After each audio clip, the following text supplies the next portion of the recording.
Guys, welcome back to the shop. Today, Project Hank Revisited. I made a few videos while building sections of this thing and never really carried on with the whole project, but as you can see, the thing is done.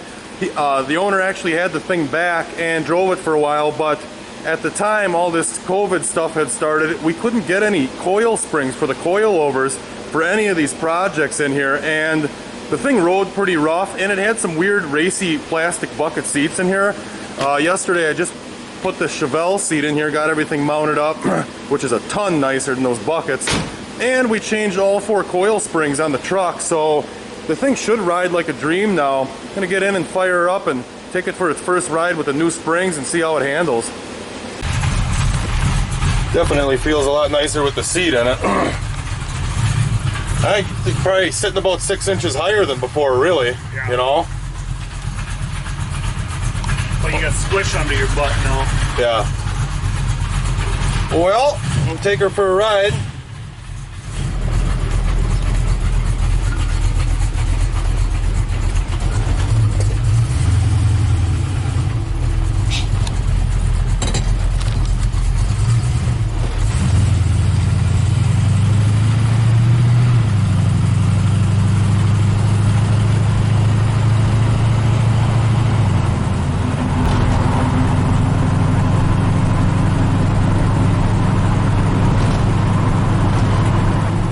I can tell you one thing already, guys. This thing definitely rides a lot nicer. This seat was the #1 thing. I mean, riding on a hard plastic bucket definitely isn't the most comfortable thing in the world, but I think we went from 550s in the front on spring rate down to 450s, and I think 200s in the back of it, and definitely feels better now.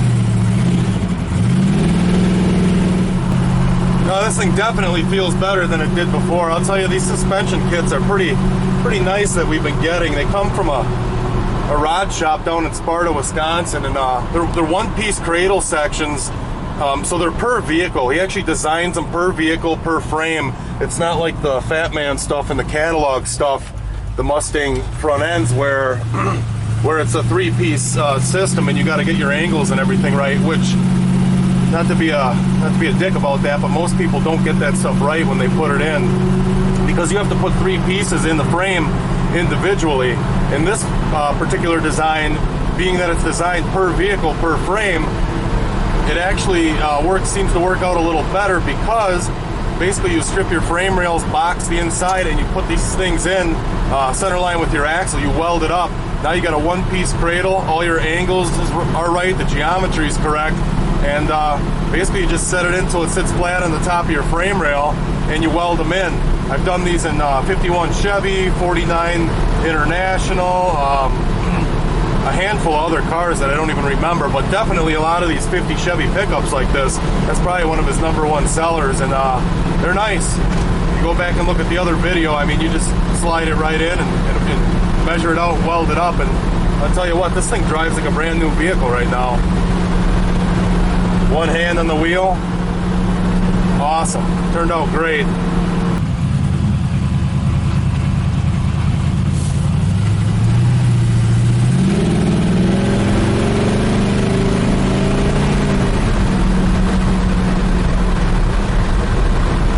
Well, guys, like I said before, I really kind of didn't film everything I did on here. I did make a couple videos, but I guess since the last time you saw it, I did all the aluminum work on the front and the side of the hoods. Got the tonneau cover made, the new spoiler with some holes in it, also with the filler panels on the bottom of it. This thing worked out pretty good. Used some Suburban shocks under here, and goes right up. Seam sealed all my edges so there's no rattle on the lid. Made a new fuel tank and all that, and I think I did film when I made the tank, but not really finishing off all this stuff. But yeah, she's pretty much done now with the springs being changed and the way this thing rides now. He's going to be super happy with it. I know I am. It definitely rides a lot nicer now. Doing that seat last night, and I don't even know if I had video of the seats that were in it before in any of the previous videos, but that definitely made a huge difference too. So I think we're pretty much wrapped up here on this one, and gonna get this thing back to the shop. He's gonna come pick it up this morning, and we're gonna start on something else. We're gonna start shooting some video of that T-bucket. I want to fire up that Iron Duke for you guys one last time in the shop, because that thing really runs good. It's kind of a shame I gotta pull it out, but we'll build another car with that Iron Duke, or Mercruiser I should say. It's a 2.5 liter. But for now, I'm gonna get this thing back, torque the wheels down, give it one more check over, and send this one to the customer.